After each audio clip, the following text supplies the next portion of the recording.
El combate espiritual, capítulo 18. Modos muy importantes para combatir contra el vicio impuro. Todos podemos repetir las palabras de San Pablo. Siento en mí mismo una ley de la carne que lucha continuamente contra el espíritu. La carne tiene deseos y tendencias contrarias al espíritu, y el espíritu siente inclinaciones contrarias a la carne. Gálatas capítulo 5, versículo 17.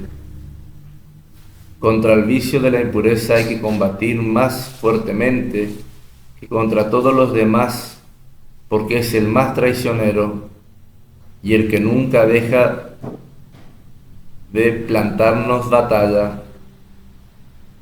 A donde quiera que vayamos, llevaremos nuestro cuerpo, y éste siempre tendrá inclinaciones pecaminosas que, si nos descuidamos, nos pueden llevar a caer en el pecado en el momento menos pensado. En el combate contra la impureza hay que emplear ciertas técnicas que producen muy buenos resultados. Por ejemplo, antes de la tentación, hay que ir combatiendo contra las causas que nos inclinan hacia la impureza y evitar el trato con personas que nos puedan ser ocasión de tentación pecaminosa. Recordemos que en este asunto de la castidad resultan vencedores quienes saben huir a tiempo, porque si nos exponemos a la ocasión, se cumplirá siempre aquel aviso que repetían los antiguos maestros espirituales: en llegado la ocasión y en agradando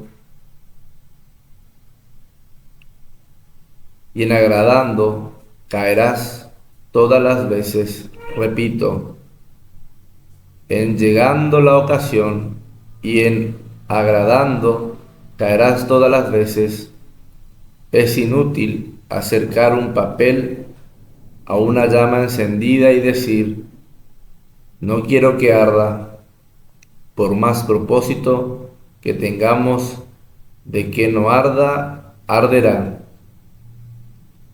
Si por obligación tenemos que tratar ciertos ejemplares humanos que nos atraen muy fuertemente, es necesario hacer el sacrificio de mostrarnos fríos y casi indiferentes en el trato, porque a cualquier libertad que le demos a nuestro sentimentalismo, éste irrumpirá como las aguas de una represa cuando se abren las compuertas.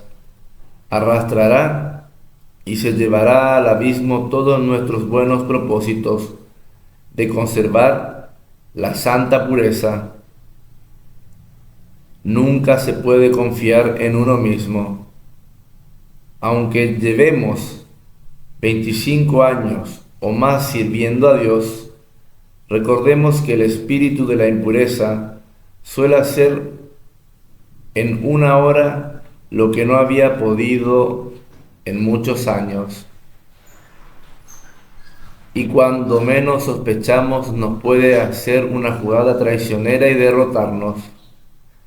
Aunque tuviéramos la fuerza de Sansón, el valor de David y la sabiduría de Salomón, nos podría suceder que, si nos exponemos a la ocasión, caigamos tan miserablemente en pecados impuros como le sucedió a esos famosos personajes. En esto sí que no hay persona que pueda afirmar: de esta agua no beberé. Y es la alcantarilla más podrida y envenenadora que existe. Repito, de esta agua no beberé. Y es la alcantarilla más podrida y envenenadora que existe. Cuidado con ciertas amistades espirituales. La experiencia demuestra cada día que nunca el peligro es tan traicionero como cuando se contraen ciertas amistades respecto a las cuales no se siente ningún temor porque tienen unas apariencias tan inofensivas que no se logra sospechar que allí ande el enemigo de la salvación buscando nuestra ruina. Por ejemplo, amistades entre primos, entre tíos y sobrinas, entre cuñados, o amistades por razón de gratitud, ya que esa persona nos hizo un favor o lo piensa hacer, o porque se aprecian mucho sus cualidades o la sabiduría y los buenos consejos que sabe dar o necesita recibir, etc. Empiezan las visitas frecuentes, las charlas prolongadas, los pequeños obsequios, y mientras tanto se va infiltrando en estas amistades el veneno del deleite del sentimentalismo y del gozo de los sentidos, y el alma se va entusiasmando sensiblemente, la razón se ciega, va desapareciendo poquito a poco la consideración del tío, prima, cuñado, benefactor, amigo, consejero, etc. Y solo queda la categoría de persona de otro sexo, persona cuya presencia agrada a la sensibilidad y al sentimentalismo. Y ahora, en vez de poder decir te amo, lo que se puede decir es me gustas, me atraes, y las caídas graves se van acercando peligrosamente.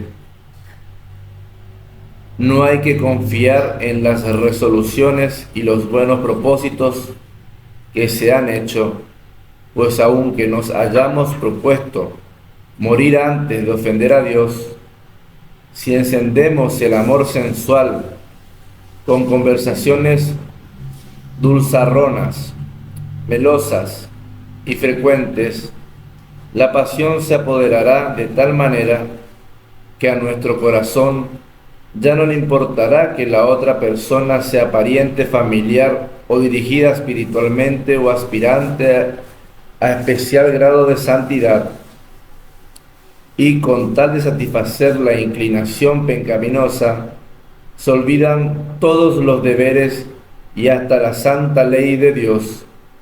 Ya no evitamos dar escándalo y perder la buena fama ante los demás. Y en estos casos serán inútiles y vanas todas las exhortaciones de los amigos, los propósitos y planes que se hayan hecho de conservar la santa virtud. Se nos olvidará el temor a ofender y a disgustar a Dios. Y aunque tuviéramos enfrente el mismo fuego del infierno, no detendríamos los impulsos a que nos llevan las llamas impuras de nuestra pasión sexual. Así que no nos queda sino una solución: huir, huir como se huye de una víbora venenosa o de alguien con una infección muy contagiosa, o de un perro rabioso, o de un loco que ataca con un machete afilado, o de un toro feroz que embiste a cuanto encuentra. Huir si no queremos perder la vida del alma, la paz del corazón y las bendiciones de Dios.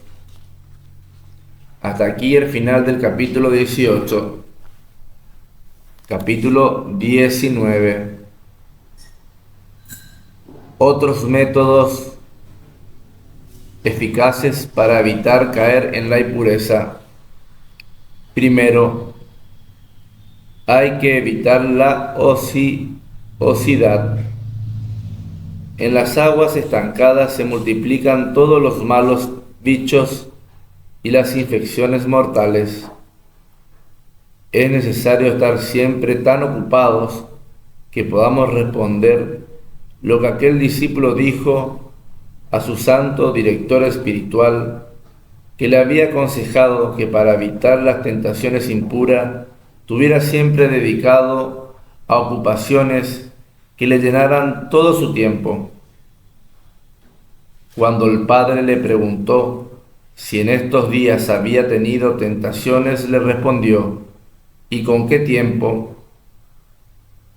Un gran maestro de espíritu exclamaba: más daño le puede hacer a un alma el estar sin hacer nada que el recibir tentaciones del demonio. Repito, más daño le puede hacer a un alma el estar sin hacer nada que el recibir tentaciones del demonio, lo cual es verdaderamente digno de ser meditado. 2. No juzguéis mal a los demás. Cuenta Casiano que un monje se dedicó a juzgar tan duramente a los otros que el Señor permitió que le llegaran tentaciones casi enloquecedoras, y al consultar al padre Abad, éste le dijo: es la consecuencia de haberse dedicado a condenar a los demás. En el tribunal de su cerebro no condene a nadie y verá que se apagan los incendios de sus pasiones. Así lo hizo y descansó de tan terribles ataques. Repito, es la consecuencia de haberse dedicado a condenar a los demás en el tribunal de su cerebro. No condene a nadie y verá que se apagan los incendios de sus pasiones. Así lo hizo y descansó de tan terribles ataques. Cuando sepamos que alguien ha caído en pecados escandalosos, pensemos: si yo hubiera estado en ese caso con los sentimientos y debilidades que me dominan, quizás habría pecado lo mismo y aún peor. Y repitamos lo que decía San Agustín: no hay pecado que otro ser humano haya cometido que yo no pueda cometer. Repito, no hay pecado que otro ser humano haya cometido que yo no pueda cometer.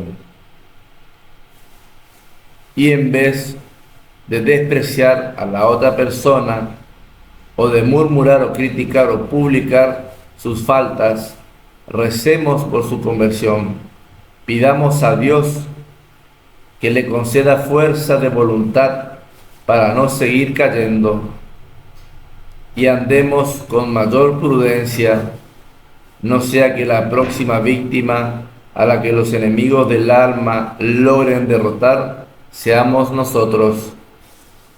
Recordemos que si somos ligeros en juzgar y condenar a los demás y en despreciarlos, Dios nos corregirá a nuestra propia costa, permitiendo que caigamos en las mismas faltas que condenamos, para que reconozcamos nuestro orgullo y así llenos de humildad nos corrijamos de la mala maña de andar condenando y despreciando a los demás,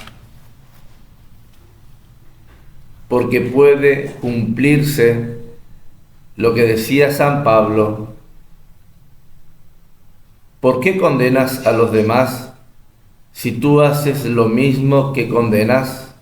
Repito, ¿por qué condenas a los demás si tú haces lo mismo que condenas? Romanos 2. Si vivimos condenando y despreciando a otros, estaremos siempre en peligro de caer en esas mismas faltas que condenamos y publicamos. y mucho cuidado con los pensamientos de orgullo. Un experimentalismo, experimentadísimo director espiritual afirmaba: cuando veo que alguien acepta de buena gana los pensamientos de orgullo, tengo la seguridad de que le llegarán terriblísimas tentaciones de impureza y humillantes caídas, porque Dios resiste a los orgullosos. Repito, porque Dios resiste a los orgullosos. Santiago capítulo 4, versículo 6. Si alguien se persuade de que ha llegado ya a tal perfección que los enemigos de su pureza no se hallan en estado de hacerle la guerra y derrotarlo, y los mira con desprecio, haciéndose la ilusión de que les tiene ya la suficiente aversión y el debido asco y horror para no aceptarles sus sugerencias, le puede suceder que caiga entonces con mayor facilidad. ¿Y qué hacer cuando llegue la tentación? Lo primero que conviene hacer en estos casos es averiguar de dónde viene la tentación, si del exterior o del interior. Si llega del exterior, por medio de los ojos, de los oídos, de las amistades peligrosas, de las ideas desvergonzadas que se propagan entre la gente, o de modas indecorosas, o si en cambio viene del interior, de nuestra imaginación, de los deseos sensuales que nos asaltan, de los malos pensamientos o recuerdos indebidos, o de las malas costumbres que hemos adquirido. Si viene de fuera, es absolutamente necesario poner un freno a los sentidos para ser capaz de dominarlos. Ojos que no ven, corazón que no siente, dice el refrán, pero ojos que sí ven, corazón que sí siente y que probablemente consiente también. Hay que hacer el pacto que el santo Job hizo con sus ojos. Él dice: nos pusimos de acuerdo en no mirar cuerpos atractivos. Repito, nos pusimos de acuerdo en no mirar cuerpos atractivos. Job capítulo 31, versículo 1. Ciertas canciones no tienen letras sino letrina, y si las escuchamos con gusto, nos excitamos hacia el mal. Las conversaciones impuras causan a veces mayor excitación que un manoseo, y esto resulta un desastre para el alma. Existen ciertos ejemplares humanos cuya cercanía nos produce tan grande inclinación hacia el pecado que si no evitamos su trato y amistad, no nos alejamos a tiempo de su presencia, vamos directamente hacia nuestra ruina espiritual. Después lloraremos las caídas, pero ya será demasiado tarde. Tenemos que repetirnos valientemente, aunque sea solo en el pensamiento: su amistad es dañina para mi alma. Su compañía me trae mucho más mal que bien. Repito, su amistad es dañina para mi alma. Su compañía me trae mucho más mal que bien. Si el ataque viene desde dentro, por nuestros malos deseos, o pensamientos impuros o malas costumbres adquiridas, es absolutamente necesario hacer algunas pequeñas mortificaciones de vez en cuando, dejar de comer algo, dejar de beber alguna vez cuando sentimos deseo de hacerlo, etc. Porque la mortificación fortifica la voluntad. Repito, porque la mortificación fortifica la voluntad y también será de ayuda llenar la mente de pensamientos buenos por medio de lecturas piadosas y de recuerdo de hechos edificantes como por ejemplo los que narra la Sagrada Biblia o los que se leen en las vidas de los santos o en los libros formativos. En el cerebro no pueden existir dos ideas al mismo tiempo. Así que si con buenos recuerdos y provechosas lecturas llenamos el cerebro de ideas santas, ellas quitarán el espacio a las ideas pecaminosas y éstas tendrán que irse. Pero si aquellas encuentran el cerebro vacío de ideas útiles, aprovecharán la ocasión para anidar allí y producirán espantosos males al alma y a la personalidad. ¿Cómo orar en la tentación? En el Evangelio hay una advertencia de Jesús que nunca debemos olvidar o dejar de cumplir. Dice así: orad para no caer en tentación, porque el espíritu está pronto, pero la carne es débil.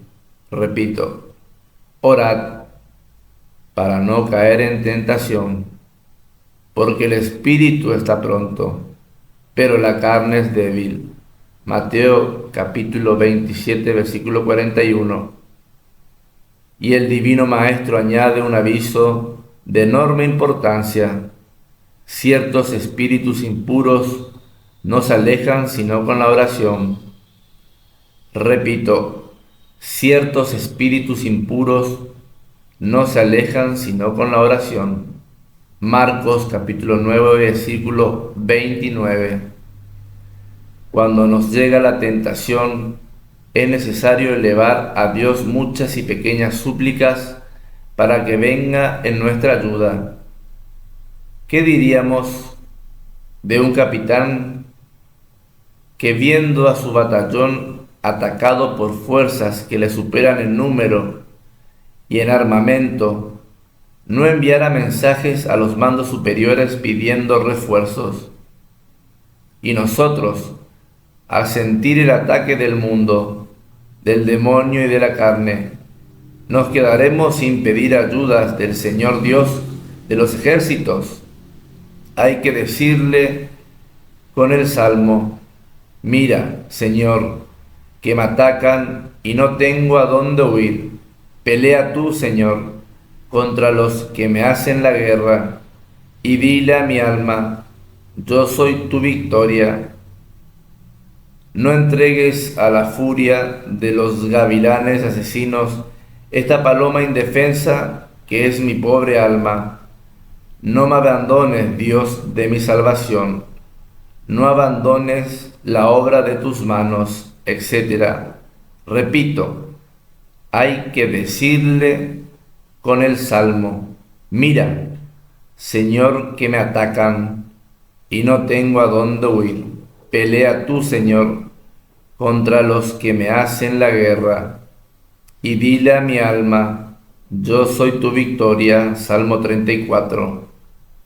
No entregues a la furia de los gavilanes asesinos esta paloma indefensa que es mi pobre alma. No me abandone, Dios de mi salvación. No abandones la obra de tus manos, etc. Un remedio muy útil.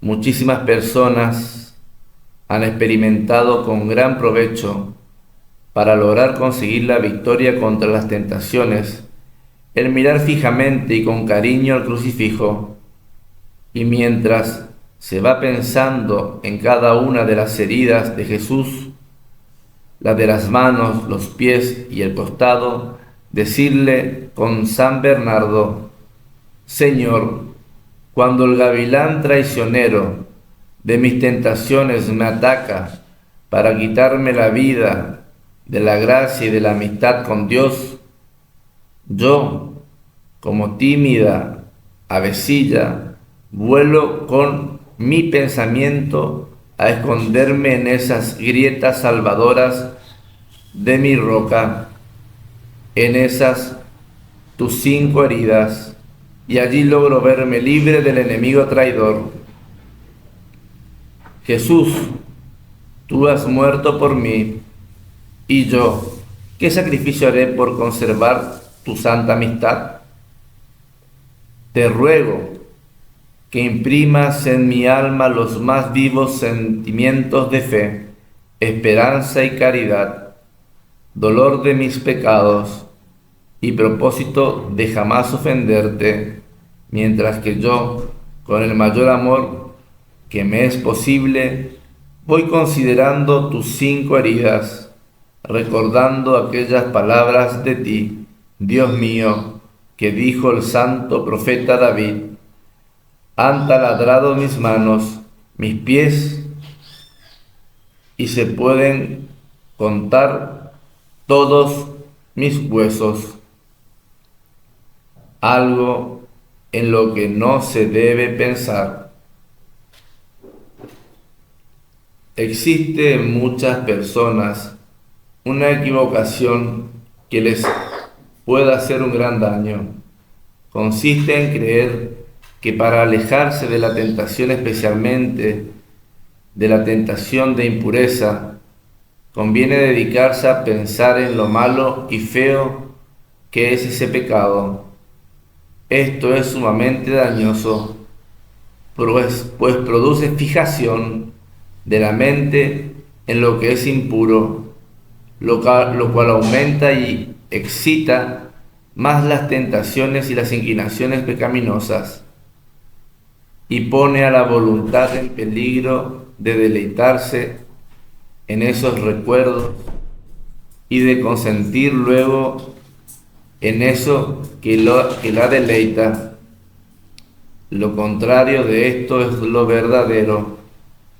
Lo que conviene en estos casos es apartar totalmente la imaginación, el pensamiento o el recuerdo de los objetos impuros y dedicarse a pensar en otras cosas, porque si se detiene el pensamiento en querer repelerlos considerándolos dañosos y peligrosos, lo que se consigue es obsesionarse más por esos temas y grabarlos en la mente.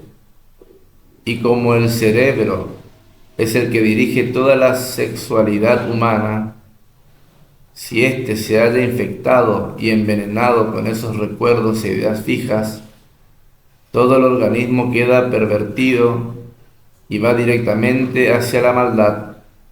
Recordar esas cosas es un engaño del demonio que se disfraza de ángel de luz. En cambio, si nos dedicamos a pensar en la pasión y muerte de Jesús, este provechoso recuerdo logrará ir alejando los pensamientos dañosos. No nos dediquemos a recordar las impurezas que hemos tenido ni siquiera para lamentarlas y rechazarlas, sino que, considerándolas como obras del demonio, tratemos de no pensar jamás en ellas, y en estas situaciones de dificultad demostremos que sabemos recurrir a la Virgen Santísima. Ella siempre ayuda admirablemente. Hasta aquí el final del capítulo 19.